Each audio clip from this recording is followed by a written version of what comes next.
I am tired. I'm tired of hearing employers bitch about nobody filling out applications for their undercut paying jobs, whose business models are there to exploit labor and maximize profits. These people on unemployment are receiving more money than you're offering. I say let them stay on unemployment, because you exploiting them. These people are human beings. Human beings that come to work, keep your business running, and for what? No benefits. Working 39 hours a week so they're still technically part-time. No stable schedule. No room for growth. And you want to call these people fucking lazy? How about looking at it for what it is? These people are tired of being fucking exploited. Offer these people a living wage or let your business crash and burn. I don't give a fuck. If you have a small business you can't pay these people, make your business smaller again. Pay the people that you can with livable wages and grow from there. Business 101 from a sex worker. So I'm making this video. It's crazy. Like how is it that a seemingly socialist person could have what I'm trying to argue in this video? How is it that this seeps in? How is this relevant to my channel? How?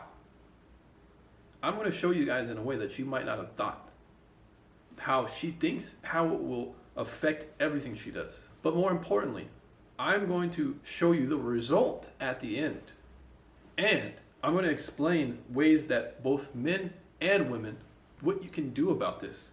What can you do about it? I'm making this video to help you guys understand that what you're dealing with when you're dealing with the opposite sex, there's a whole system and a superstructure, like a complex of some sort, that's revolved around no accountability, wanting all the power without any responsibility, being highly entitled, and requiring entitlements. What does this lead to? What does this lead to? It leads to a system as to which people will have to pay for other people's bad decisions, which means you are liable for another person's mistakes, personally liable. Now there's this woman, as you see. Let's just go down the list, okay? The first claim she makes is that you're exploiting me if you offer me a job. You're exploiting me if we agree to a contract. You're exploiting me if we have an agreement and I agree to it. Somehow you're exploiting me. First off, how about you read the contract? How about you hold yourself accountable and you say, maybe I don't want to work for this amount of money. Maybe I don't want to work here. And that seems to be the argument she's making, but she's leaving a big thing out that I'm going to allude to in later on in this video. But listen carefully. If an employer and an employee have an agreement, that's called exploitation. No, that's not how the world works. You have one person who has a decision to make, another person who has a decision to make. They come to a compromise. This is not exploitation. This is called freedom. This is called free will, your ability to choose your outcome. That's what capitalism was kind of set up to be. Now, what she's saying is workers are exploited by their employee. Picture this. You put yourself in this scenario. You have $20,000. You use that to invest in yourself. You buy camera equipment, you buy a computer to edit the software, you buy a microphone to make sure that your audio is good, you purchase the lighting. You're thinking about hiring an editor. Wow, you want to start a business. But if all of the money you put into this investment comes to naught, meaning it does not come to fruition, the flowers don't bud, you never get to see any of the fruit of your labor, who is going to save you? Where is the money going? Is the money going to come back? The opportunity, the time you put into this is gone. You will never get it back. So, who puts more risk into the business? The employee or the employer? It goes to say that the employer puts more risk, which is why they make more money. More risk, more responsibility, more power, more money. This goes hand in hand. But what this woman fails to understand is that she doesn't want responsibility. She wants more power, more money. Okay, let's go on. Let's go on. This is the epitome of socialism. In the socialist mind, people are so infantile, people are so dumb that they don't have the ability to make their own educated decisions for themselves. So let's call it oppression. Let's call it being exploited. How about you read the contract? How about you negotiate your terms? If you don't like what you're getting, then you don't work there. You go find another place. But no, instead, let's complain about the fact that maybe if you wanted more hours, you should ask for them. If you can't get them, then you go find someone who can provide that. Maybe if you don't like the fact there's no growth, when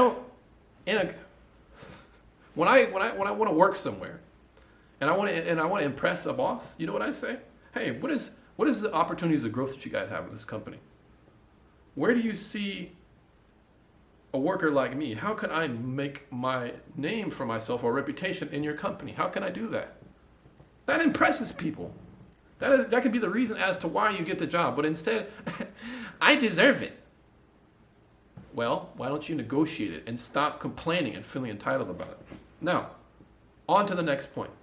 I forgot to mention one very interesting thing.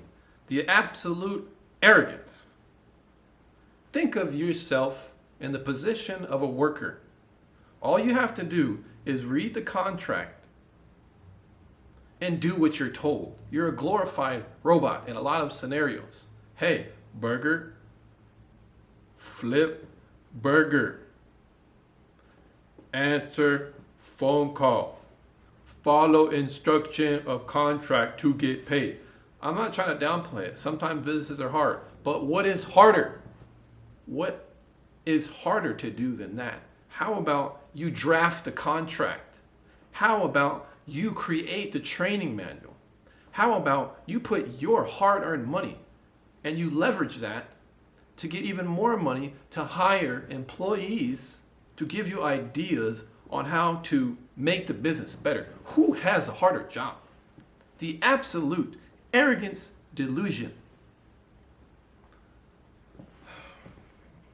It's very upsetting, but let me continue on. I don't give a fuck.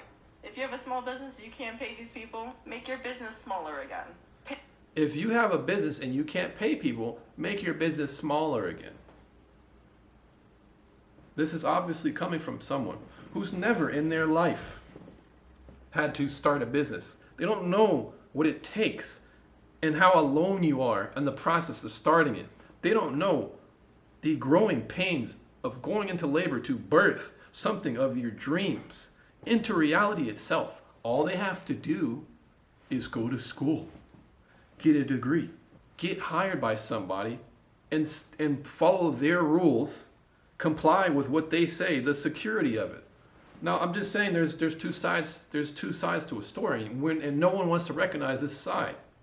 But what she's saying is, okay, picture this, guys. Walmart advocates for living wage. The Mexican grocery store next door can't afford living wage.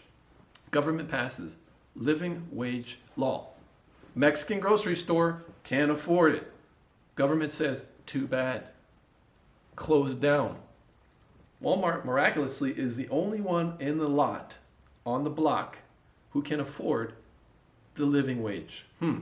I wonder, who's the one who lobbies for a living wage? Is it possible that the companies that you say are oppressing you are the same ones that advocate for the very laws that you went past? Oh, that's a whole topic for another story. But let me get back to it. This woman says, hey you, Pedro, Maria, the little La Paloma that you have on la calle, like, too bad. You can't have it there. You can't afford it. Close your business. But what does that mean? Too bad. All the workers you have, get rid of them. Because if you still operate like this, the government will come for you and they will shut you down themselves. Oh, so this is the reality this woman wants. The absolute idiocy. Has absolutely no clue what she's talking about. But this is what we got on TikTok. So now, what is the elephant in the room? What is the elephant in the room? The elephant in the room is the fact that the only reason why these people have the audacity to not work is because They're being sponsored by the government. And this is where this is where we need to drive this home, you guys. This is what I'm trying to drive home. I'm going to repeat it again. When you lack accountability, when you run from responsibility, but yet you require all the power, when you are entitled, what happens? You become a person as to which you make other people liable for your bad decisions. Who is liable for a worker's lack of ability to earn their own raise, to get what they can negotiate? See, this woman advocates for the government making the small business, who has nothing to do with it, liable for the fact that they're so lazy, they're so entitled, they don't care. They don't care about the hell and the damage in their wake, the loss of opportunity, the inability for this shop to even open up anymore. They don't care. This is what happens when you're entitled, when you don't hold yourself accountable or others. This is what goes on. How else does the government enforce you to be liable for another person's bad decisions? Well, at the current moment, women are given money, a dollar amount, based on how irresponsible they can be in bed. If you have a child out of wedlock, you get money. And the more children you have out of wedlock, you can potentially make a pretty good living for yourself. Oh. So you mean to tell me that the 40 hours that I worked this week, 2 of those hours go to pay people like that? Oh, wait. So I'm liable for their bad decisions. Very interesting. This is you know what's the irony of it? It's called an entitlement program. This is what happens. And this is how you destroy incentive. This is how you make people say, I don't want to work anymore. This is retarded. I don't want to do this. Why? Because it's simple. I'll give you guys an example that I don't remember where I got it from. Maybe Jordan Peterson, or actually it was Stefan Molyneux. He says, everyone's in a classroom. And the teacher says, hey, guys, what we're going to do is, Timmy, Jamal, a lot of people in our class are underperforming. So what we're going to do is we're going to make the grades more equal. And what we're going to do is we're going to control the outcome of the grades. And how we're going to do that is everyone who makes an A, we're going to take points off of your score and we're going to give it to everyone in the bottom so that it levels out. We're going to distribute the highest earners at the top. We're going to take points off of their grades to give it to people at the bottom. And this is called equality. This is called equity. This is called justice. It's social. You deserve it. But what's going to happen is everyone in the classroom, especially the people who make A's, are going to say, what is the point of even studying to get an A if my A will be taken away? It will turn into a B. It literally incentivizes people to behave mediocrely, to not study. How will this create a good environment for people to prosper in their grades? It won't. It is a failed system. It does not work. But yet we want to extrapolate it onto the whole entire world itself. Absolutely retarded. Now, what you're effectively doing is you're saying, hey, Mr. Person that makes an A, I'm punishing you. I don't know you, but it doesn't matter because you need to pay for the fact that Timmy didn't pass his grades. So you have to step in and give some of your points. That is how socialism works. So you can extrapolate that to entitlement programs, Social Security. You can extrapolate that to a lot of stuff that goes on in our world. You can extrapolate that to a living wage. You can extrapolate that to, I deserve me some free education. Even if I get me a basket weaving degree, you need to pay for it, Mr. Productive worker. Your money deserves to come to me. Absolute entitlement.